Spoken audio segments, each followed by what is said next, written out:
Olá, seja bem-vindo a mais uma edição do nosso programa Café e Negócios, aqui do Núcleo de Comunicação da Unorte. Seja bem-vindo, a gente tem aqui a presença superestimada do Marcos Batista, nosso amigo que está aqui hoje, que é diretor de inovação do Centro Paula Souza. Seja bem-vindo, Marcos. Obrigado, eu que agradeço o convite de estar aqui na universidade. Para mim, me sinto honrado de estar fazendo parte aí da semana de administração.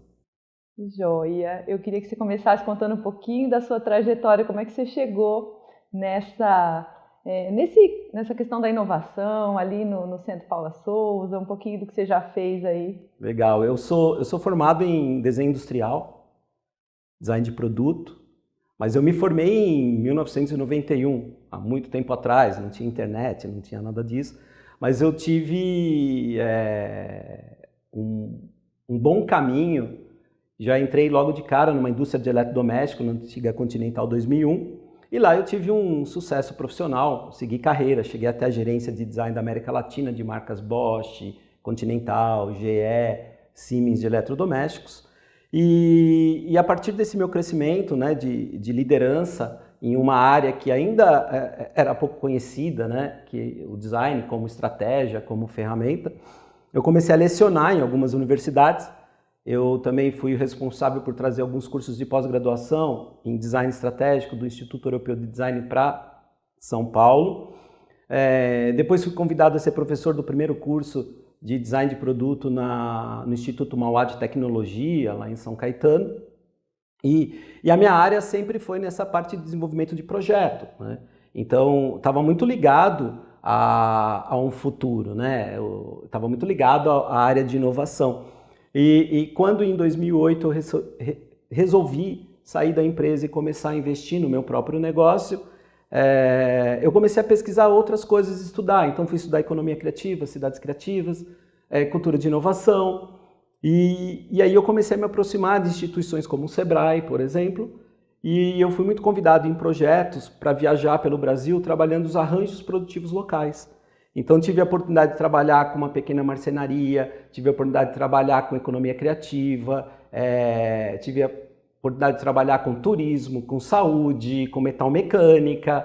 Então toda essa minha vivência de conhecer mais de 160 cidades pelo Brasil, trabalhando com diversos setores, me trouxe um entendimento do que é empreender e inovar no Brasil. Principalmente quando você fala de pequenas e médias empresas. E todo esse meu interesse me levou a produzir um livro que é o Metamorfose Empreendedora, lançado pela Alta Books, também a escrever para a revista Empreenda, então colunista falando sobre design, inovação, empreendedorismo. Ganhei alguns prêmios, né, tanto com a minha startup, que é uma Govtech, soluções para o governo, como na área de design, desenvolvimento de produto, e como inovação, também ganhei em liderança de inovação. E toda essa trajetória, né, com palestras, viajando pelo Brasil, me levou a conseguir um cargo de confiança no Centro Paula Souza, que era o meu propósito, o meu sonho, trabalhar inovação na área de educação, né? As pessoas acham que a gente precisa inovar na educação, e ao contrário, é você educar para as pessoas inovarem. Né? Então não é só recurso. A inovação como algo dentro ali no meandro, né? Do contexto do dia a dia, da prática educacional mesmo. Exatamente, né? Porque a gente sabe as dificuldades de você acompanhar a alta tecnologia de grandes indústrias e trazer isso para dentro da universidade, né? Então é muito mais trabalhar o ser humano, educar ele a entender o que é uma inovação e os setores da inovação, segmentos da inovação, né? Para que ele seja capaz de trabalhar com essa tecnologia, né? Então é muito mais hoje trabalhar o ser humano para que ele esteja na sua plenitude, né, como ser humano, para utilizar toda essa tecnologia, do que só a tecnologia por si só. Ter a tecnologia como algo superior, né? E algo externo ali, sendo que internamente ele não tem esse desenvolvimento. Conta um pouquinho assim como é que você trabalha ali no Centro Paula Souza, você atua em todas as FATECs, as ETECs? Você tem uma atuação mais em nível corporativo ali com os diretores das universidades? Legal, assim, a minha função lá como assessoria à superintendência na área de inovação e a direção da Inova Centro Paula Souza, que é um departamento de inovação, eu trabalho para inserir a cultura de inovação no administrativo, né? E em relação à Inova, que ela está espalhada pelo estado com 40 agentes de inovação, né? Inclusive aqui em Rio Preto a gente tem uma agente de inovação que pratica muito bem esse elo entre ela já esteve aqui com a gente. Já, a Liseila é fantástica, né? E ela é o elo, né, do ecossistema de inovação com as nossas ETECs e FATECs, né? Então a Inova, ela produz essa conexão, né?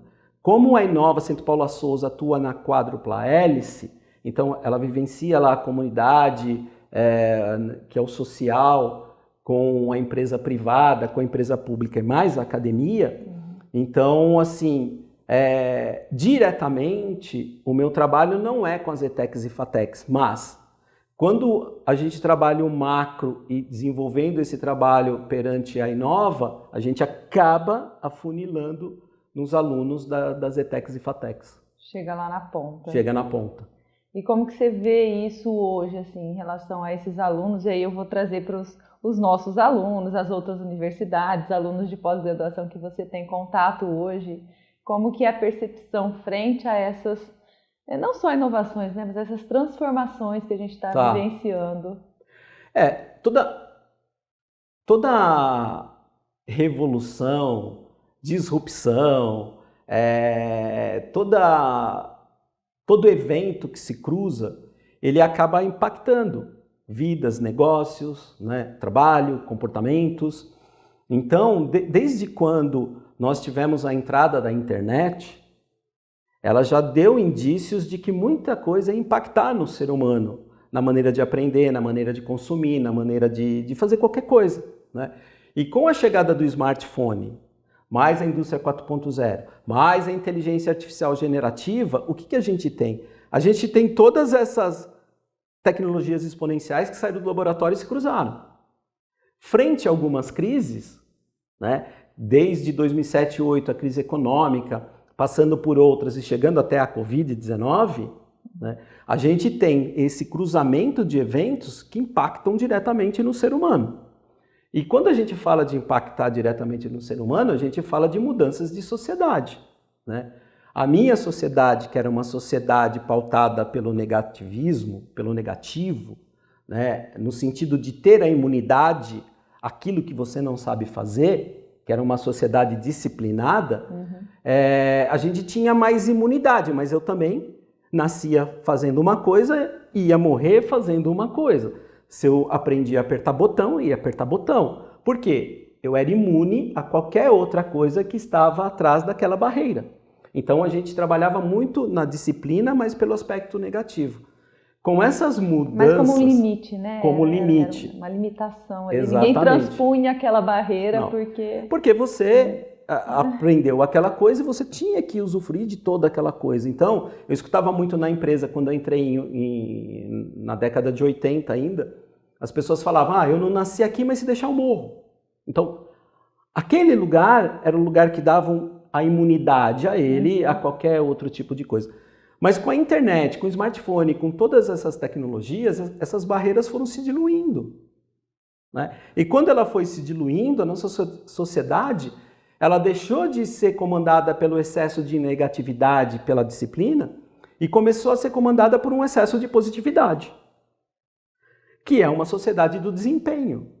Então hoje, quando a gente olha para os nossos alunos, né, e mesmo eu que passei por essa transição, hoje é uma avalanche de expectativas ligadas à positividade, porque é tudo, você pode, porque se você tem isso, você pode chegar até lá, porque se você falar 4 palavras de manhã, sua vida vai ser diferente, porque se você seguir tal fórmula, você vai conseguir. E aí a gente tem as redes sociais mostrando, né, o lugar onde tudo acontece, tudo é incrível. E aí essas expectativas que são lançadas, principalmente por questões de serem rápidas, velozes, né? Você vê as startups, por que 99% morre antes de atingir a sua maturidade ou o seu MVP? Porque as pessoas entram e acham que em um ano vão se tornar unicórnios. Enxerga um mundo assim é muito fácil, né? Exato. É vendido como algo tá ao alcance Exato. de todo mundo e a tecnologia vai te salvar. E vai te salvar. E assim, você deve perceber isso hoje com os seus alunos e mesmo com os profissionais, né? O que acontece quando a gente tem uma sociedade do excesso de positividade que tem expectativas lá em cima? São as doenças psíquicas. Porque você começa a viver de um futuro que não chegou, você começa a viver uma ansiedade grande, expectativas gigantes que você não vai chegar e isso vai te frustrar. E você vai começar a ter doenças psíquicas, que é o burnout, que é depressão, problema emocional, a gente começa a ter transtorno de ansiedade degenerativa, que esse é o grande problema. Agora, qual é a razão, né, para que a gente coloque de novo no eixo, né, nesse equilíbrio, né, entre o negativo, o excesso de positivo, o emocional, o racional? É a gente voltar a entender que somos seres, acima de tudo, humanos, né? Então, eu acho que a maior inovação hoje não está na tecnologia, mas está em produzir seres humanos que nunca existiram. Uma essência, né? Resgatar a essência. Exato, porque o homem ele é capaz de produzir tudo. É ele quem produziu pela racionalidade humana, ele produziu a inteligência artificial generativa, né? Agora, um ser humano, tá, que perde a sua humanidade e que desenvolve uma bomba atômica, que desenvolve uma inteligência artificial generativa, o perigo está aí, porque os principais problemas do mundo tinham um homem por trás. Não necessariamente criaram para isso, né? Exatamente. Mas por outros homens, talvez, que não impediram. Mas aí é que tá, né? Por exemplo, hoje você pega... eu até cito em uma das palestras que a gente vive como aqueles ratinhos do flautista de Hamelin. Ele vai tocando e a gente vai indo, e a gente está indo para o abismo e a gente está seguindo a massa, né? E naquele encanto flautista, quem é o flautista? O flautista são esses novos gurus, é a nossa mídia, é a rede social, são os algoritmos, né? Então, as grandes marcas. As grandes marcas. Então você praticamente se torna escravo, né, de uma produção para que atinja o seu vazio, né? E a gente sabe que quanto menos a gente conhece a nós mesmos, mais a gente procura preencher o nosso vazio fora. Então, essa expectativa que você tem de caminhos mais rápidos é um problema. E o pior, por que eu falo em qualquer curso de tecnologia, qualquer curso deveríamos tratar primeiro da filosofia, da espiritualidade do ser humano? Por quê?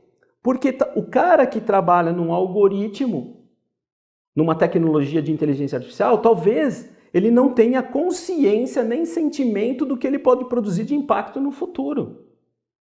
Então, é aí que está É até paradoxo a gente pensar. É um avanço por um lado, né? E do outro lado a gente não vê nessa mesma velocidade, talvez. Exato. Esse preenchimento, né, das pessoas em relação porque assim, pensa assim, Vanise, assim. Se a gente pegar a tecnologia, é visível que ela evoluiu. Assim, é visível. Se você pegar uma máquina de escrever aqui, com um ser humano que digitava, e aqui agora você tem a inteligência artificial generativa, que você tem um ser humano atrás que faz as perguntas ou pede uma certa coisa. Você percebe que da máquina de escrever para cá, a evolução foi incrível. E o ser humano que estava atrás, será que teve essa evolução?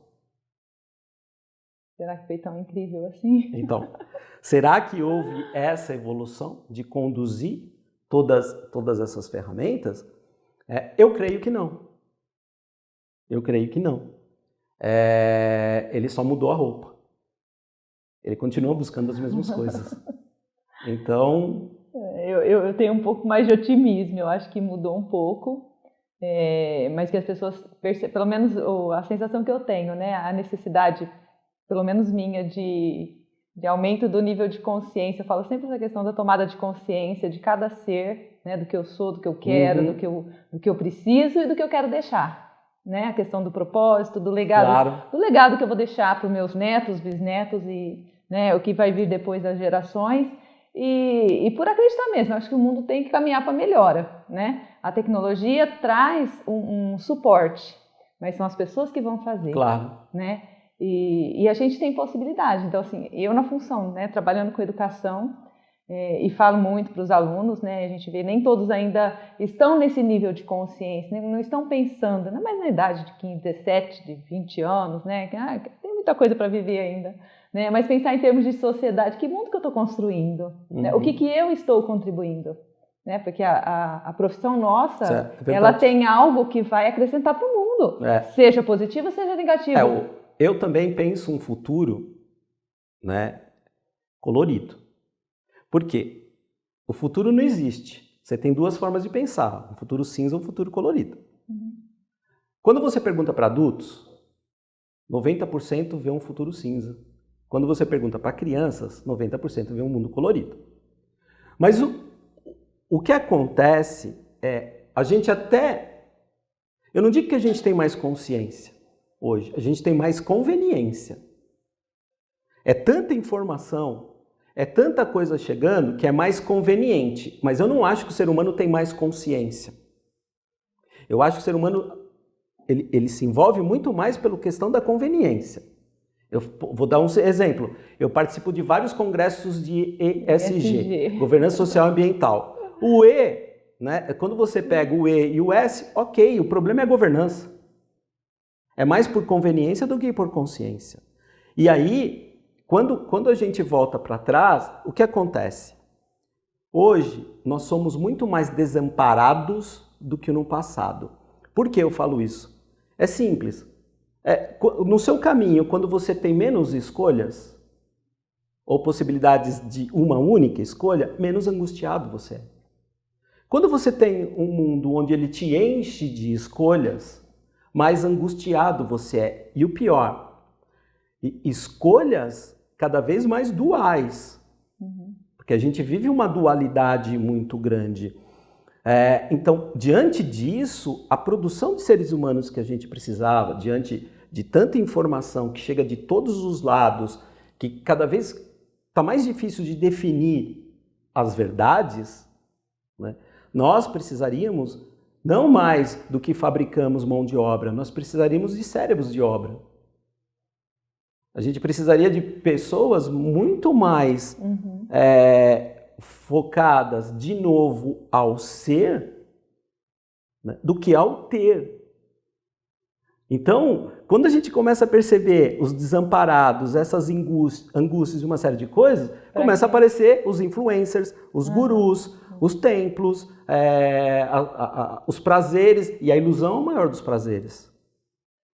Então, a minha preocupação hoje, né, com a nova geração é exatamente essa.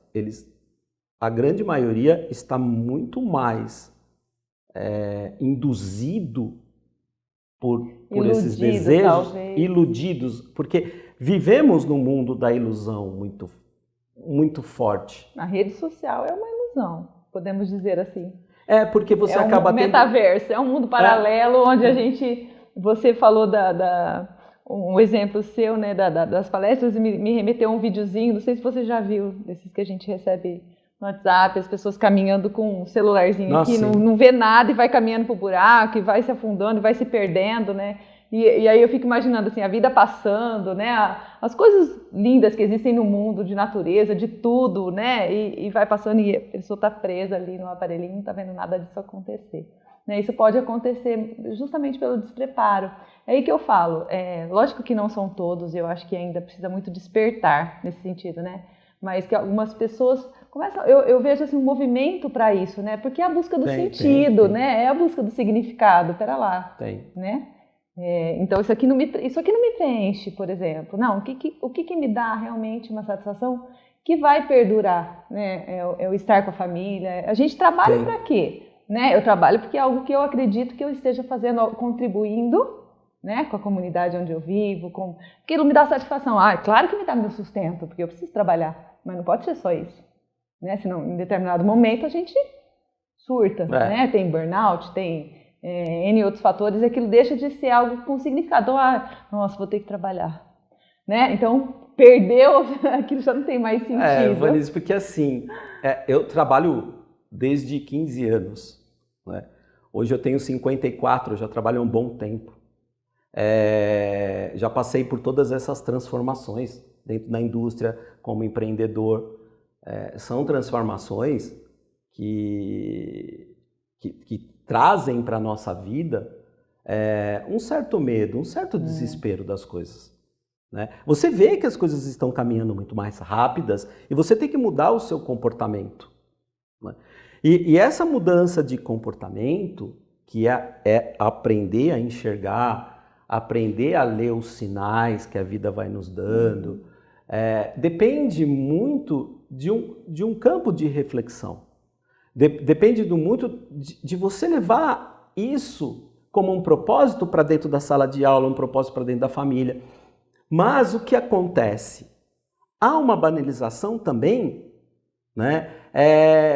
Hoje, que é consumido pela nova geração, que são palavras e frases rasas, que não trazem nada, né? Então, vai que vai dar certo, foguete não dá ré, eu tô aqui pra, sei lá, eu nunca perco, eu ganho, eu aprendo. Gente, sabe? Esse tipo de coisa é muito raso. Só que as pessoas estão levando conhecimento para o lado dessas coisas rasas e não param para refletir sobre isso. Agora, quando a gente fala de uma cultura de inovação, não tem como, ela tem que começar por um propósito. E o propósito, se eu estou aqui num projeto, né, o desenvolvimento de alguma coisa, se eu estou num projeto, o propósito não é o ter. O propósito desse projeto é como as pessoas vão se transformar no final disso. As pessoas que participaram do projeto e quem vai consumir esse projeto. A partir do momento que você tem um propósito bem definido, o que é o propósito? Bom, se eu, por exemplo, me dedico atenção ao problema que você tem, naturalmente você vai se aproximar de mim. Uhum. Então, quando eu tenho um propósito bem estabelecido, o que eu preciso? Eu preciso fazer com que as pessoas saibam para que serve o que elas estão fazendo.